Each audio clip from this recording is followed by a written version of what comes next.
사랑하는 손일교회 성도 여러분, 반갑습니다. 오늘도 주님께서 우리에게 귀한 하루를 선물로 허락하여 주셨습니다. 오늘 이 새벽 주의 말씀을 통하여 주님의 인도함을 받는 복된 하루 되시기를 주님의 이름으로 축복합니다. 기도하겠습니다. 사랑의 아버지 하나님, 은혜를 감사합니다. 오늘도 생명과 호흡 주시고 이렇게 이 새벽에 주님의 말씀 앞에 서게 하시니 감사합니다. 오늘 말씀을 깨닫고 또 말씀대로 살아가는 귀한 은혜를 허락하여 주시고 날마다 살아계신 하나님을 경험하는 복된 하루 될 수 있도록 주님 축복하여 주옵소서. 거룩하신 예수님의 이름으로 기도드립니다. 아멘. 10월 9일 토요일 우리에게 주신 하나님의 말씀은 욥기 5장 1절에서 16절까지의 말씀입니다. 나는 부르짖어보라. 내게 응답할 자가 있겠느냐? 거룩한 자 중에 네가 누구에게로 향하겠느냐? 분노가 미련한 자를 죽이고 시기가 어리석은 자를 멸하느니라. 내가 미련한 자가 뿌리 내리는 것을 보고 그의 집을 당장에 저주하였노라. 그의 자식들은 구원에서 멀고 성문에서 억눌리나 구하는 자가 없으며 그가 추수한 것은 줄인 자가 먹되 덫에 걸린 것도 빼앗으며 올무가 그의 재산을 향하여 입을 벌리느니라. 재난은 티끌에서 일어나는 것이 아니며 고생은 흙에서 나는 것이 아니니라. 사람은 고생을 위하여 났으니 불꽃이 위로 날아가는 것 같으니라. 나라면 하나님을 찾겠고 내 일을 하나님께 의탁하리라. 하나님은 헤아릴 수 없이 큰 일을 행하시며 기이한 일을 셀 수 없이 행하시나니 비를 땅에 내리시고 물을 밭에 보내시며 낮은 자를 높이 드시고 애곡하는 자를 일으키사 구원에 이르게 하시느니라. 하나님은 교활한 자의 계계를 꺾으사 그들의 손이 성공하지 못하게 하시며 지혜로운 자가 자기의 계략에 빠지게 하시며 간교한 자의 계략을 무너뜨리시므로 그들은 낮에도 어두움을 만나고 대낮에도 더듬기를 밤과 같이 하느니라. 하나님은 가난한 자를 강한 자의 칼과 그 입에서 또한 그들의 손에서 구출하여 주시나니 그러므로 가난한 자가 희망이 있고 악행이 스스로 입을 다무느니라. 우리가 살아가다 보면 수많은 위기들을 만납니다. 근데 우리가 그 위기들 앞에서 하나님께로부터 위로도 받지만 또한 믿음의 공동체 안에서 함께 아파해주고 함께 위로해주는 그 믿음의 동력자는 참 절실히 우리에게 필요하죠. 우린 그들을 통해 함께 교제하고 나누면서 또한 위로를 얻습니다. 오늘 본문의 욥 또한도 고난 가운데 욥에게 가장 필요한 믿음의 동력자들이 필요했습니다. 근데 욥의 고난의 소식을 듣고 찾아온 이 욥의 세 친구들은 욥에게 위로는커녕 오히려 욥을 힘들게 하고 있는 것을 볼 수가 있죠. 오늘 본문에서 엘리바스는 3장에서 욥의 탄식과 부르짖음에 대해 자신의 입장을 전달하고 있습니다. 엘리바스는 욥 그 자신의 죄 때문에 하나님께로부터 징계를 받고 있으며 이 징계에서 벗어나는 방법은 오직 하나님께 자신의 죄를 회개하는 것밖에 없다라고 이야기를 합니다. 오늘 본문을 가만히 읽어보면 이 엘리바스의 주장은 맞는 것처럼 보입니다. 문제가 없는 것처럼 보이죠. 그러나 엘리바스의 주장을 가만히 살펴보면 몇 가지 문제점을 발견할 수 있습니다. 먼저 1절에서 7절까지를 살펴보길 원합니다. 엘리바스는 1절에서 욥의 어리석음을 지적하고 있죠. 1절에서 이렇게 이야기합니다. 너는 부르짖어 보라. 내게 응답할 사람이 있는가? 라고 이야기를 합니다.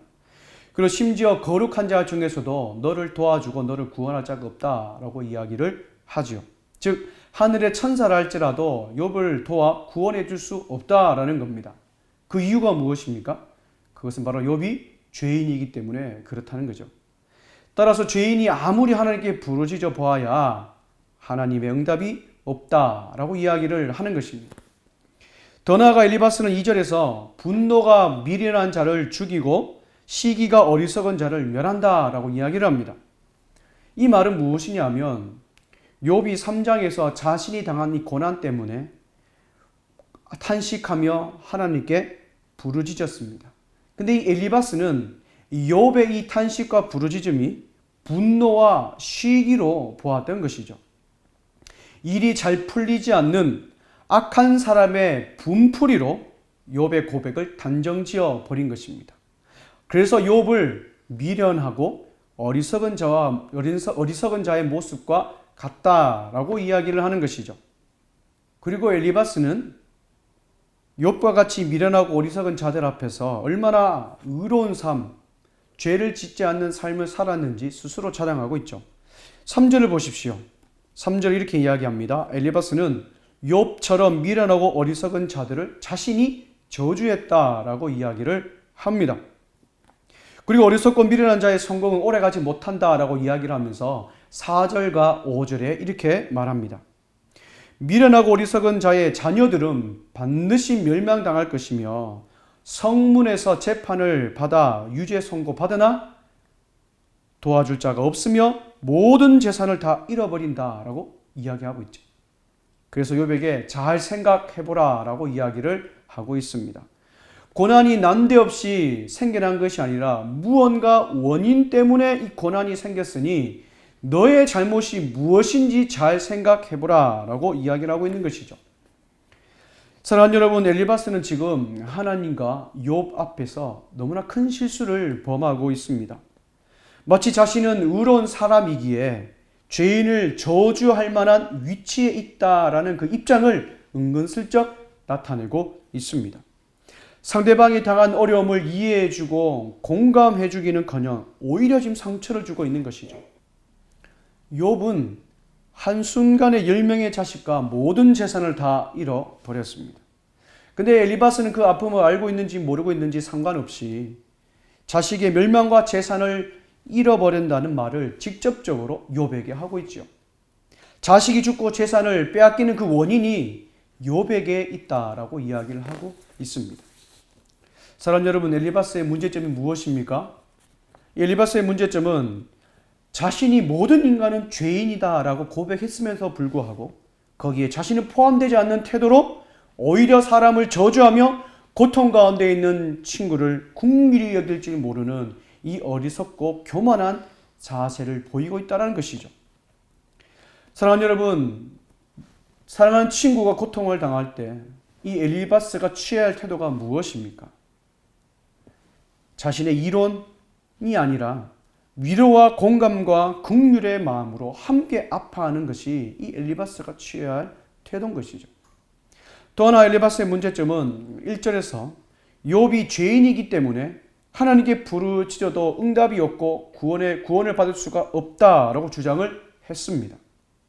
엘리바스는 하나님에 대한 잘못된 지식으로 인하여 하나님을 잘못 이해하고 있는 것이죠. 사랑하는 여러분, 하나님께서 우리의 기도를 들으시고 응답하시는 것은 우리가 죄가 없어서 그런 것이 아니죠.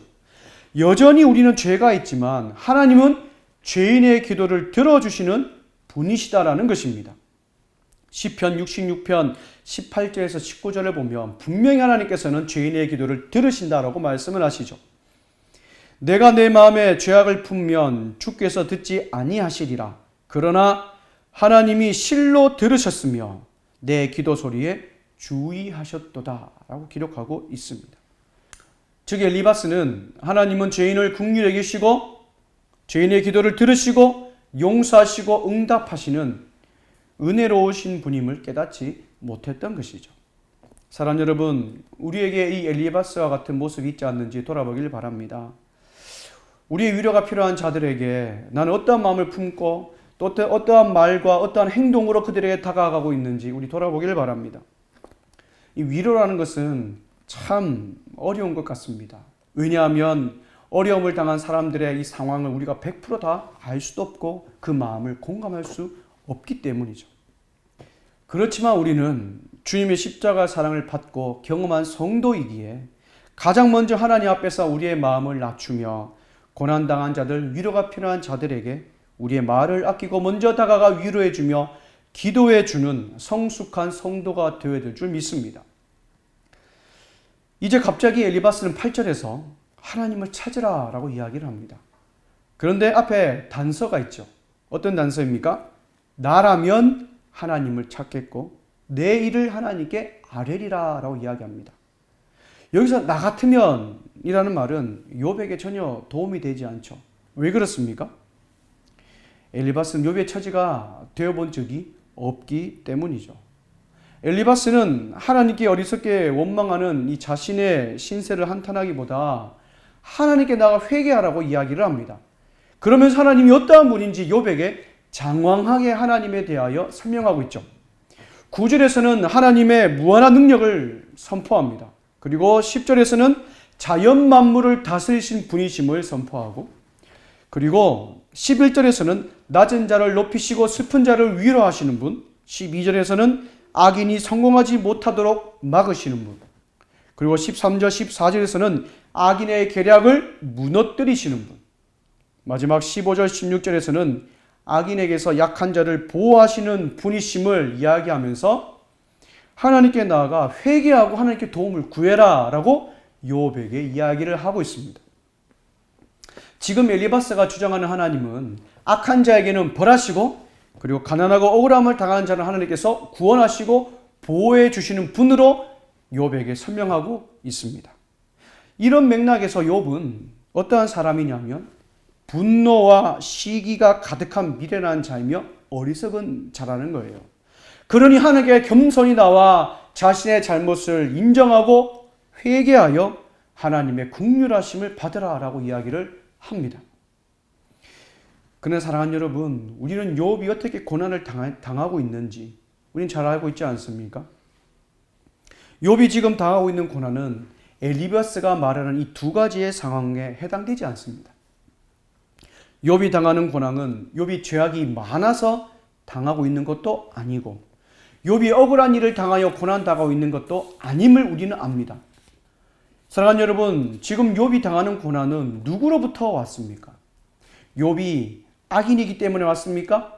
욥이 억울한 일을 당하고 있기 때문에 고난이 찾아왔습니까? 아니죠. 욥이 지금 당하고 있는 고난은 오로지 하나님으로부터 온 것이기에 이 엘리바스가 주장하는 것에 적용될 수가 없다는 것이죠.